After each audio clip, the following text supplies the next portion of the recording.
Hello YouTube, this is Lawson Raider. Welcome to my GoPro Hero 5 Black review.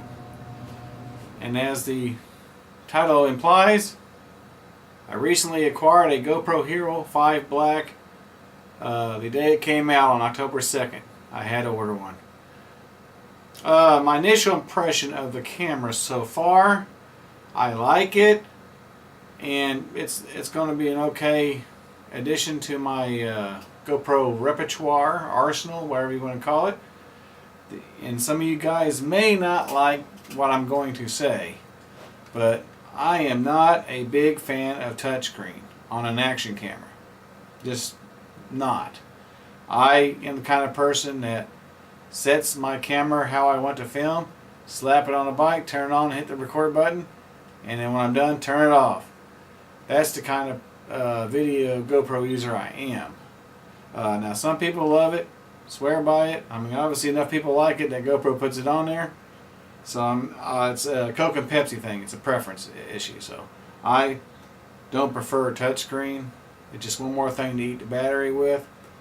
And plus, my initial fumbling with it, it's sometimes is not as responsive as I would like it to be. I had to jack with it sometimes to get the menu to pop down stuff. I mean, I can use it, but I just prefer not to have one. It'd be nice if GoPro would have had a Hero 5 Silver or Hero 5 Black, one with or one without the touchscreen. But, I mean, it's not a deal killer. I can still use the camera. Touchscreen, you can tell the touchscreen turn off in 15 seconds. No big deal. I mean, it's not a killer for me. I just don't prefer it. The other thing I am wary about is there's rumors that GoPro won't allow third-party batteries for this camera. I hope it's not true. I went to Amazon. I do not find any third-party batteries for this camera. This camera uses a different battery than the Hero 4, which also uses a different battery than the Hero 3s. On the Hero 3s and 3 Plus I use Wasabi and Smatrees along with the GoPro brand batteries, and I find that the Smatrees and Wasabis tend to last a little bit longer than the GoPro branded batteries. And they also come with the little USB external chargers that you can conveniently use to charge the batteries via USB port. And also on Amazon they're about half the price of one GoPro branded battery, and they come with 2 batteries for the little kits, like $18 or so, give or take. You can buy a Wasabi or Smatre USB charger and it comes with 2 batteries. So it's a lot better deal and a lot better performance for a lot less price than what GoPro charges for one of their batteries. So that is the nice thing about the third-party alternatives for batteries. And if they don't allow third parties for the GoPro Hero 5, that will be a major suck. Because right now GoPro charges $49 for a dual battery charger that comes with one battery. And I do believe they're charging about $24 for a battery. So yeah, it tends to be kind of pricey. And on long day trips you have to carry several batteries to keep the camera going. Also in this video I'm going to do a battery test for the Hero 5 Black to compare it with my Hero 3 Plus Silver and the Hero 3 Black. And in my experience with using these cameras, I recently had a Hero HD and a Hero 2, but I've given the Hero 2 away and I sold the Hero HD.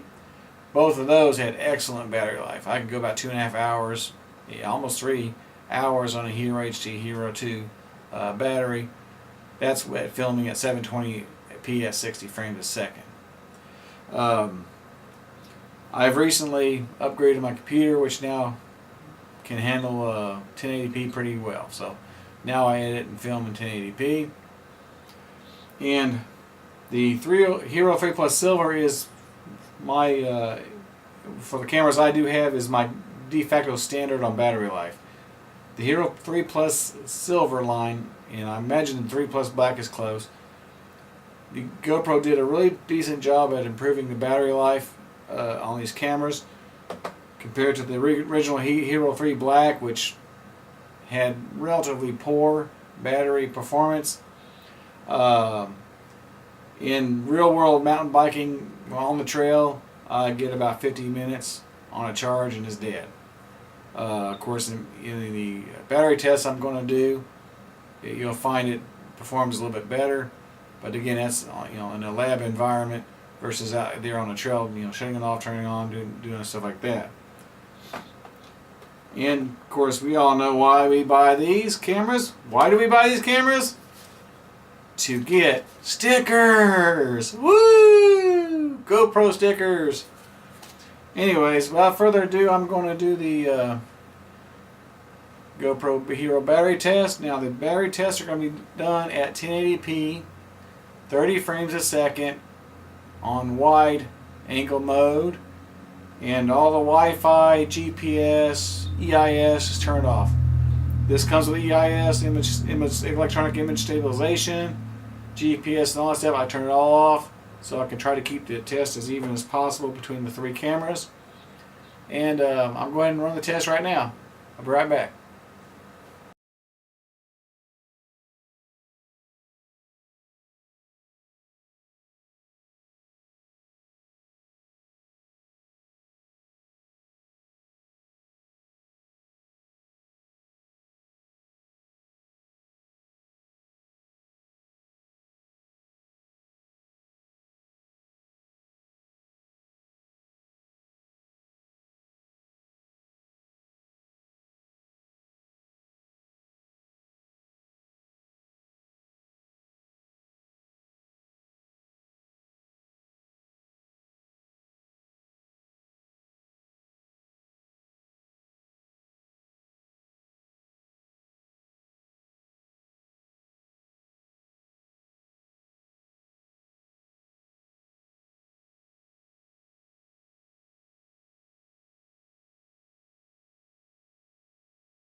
Alright, the test is complete. As you can see, on the upper left corner of your screen, the test results are: the Hero 3 Black scored in at 1 hour 47 minutes and 30 seconds. The Hero 3 Plus Silver scores in at 2 hours 47 minutes and 6 seconds. And the Hero 5 Black scores in at 2 hours 10 minutes and 53 seconds. So the Hero 5 Black sits in between the Hero 3 Black and the Hero 3 Plus Silver as far as battery life goes. Alright guys, as you've seen in the test, the Hero 5 Black is relatively decent battery performance. Not up there with the Hero 3 Plus Silver, but a little bit, about 20 minutes better than the Hero 3 Black. So it kind of fits in between the two cameras as far as battery life. It's nothing to write home to mother about, so I mean, it's not anything significantly that they've done to improve the battery life versus the Hero 3 Black. You would thought hopefully it would have been on par with the Hero 3 Plus Silver, but it's not. And of course, mind you, that we turned off the GPS, we turned off the Wi-Fi, turned off the image stabilization, all the little additional features that this camera has. So in realistic expectations on the trail, with EIS turned on, I don't really use the Wi-Fi on the camera, so that's not going to be much of an issue. But if you use it, it's going to eat up a lot more battery. GPS will eat up some battery. So I mean, I would figure it'll probably last about hour 10 minutes, give or take. If you had all those features on, maybe less than that. If all the features on, I mean, I'd have to turn them all on and see how long the battery lasts. And I could do it further. I'll do a further test of the camera, with those features turned on versus the features turned off. So I'll do another test for another video. But Right now, my expectation is about an hour for if you turn on all the features and in realistic trail. So, anyways, we'll see how it goes. Overall impression, it's a decent camera. I'm looking for it. I mainly bought the camera for electronic image stabilization because I use the chesty mount a lot, and it tends to be a shaky platform to shoot POV with.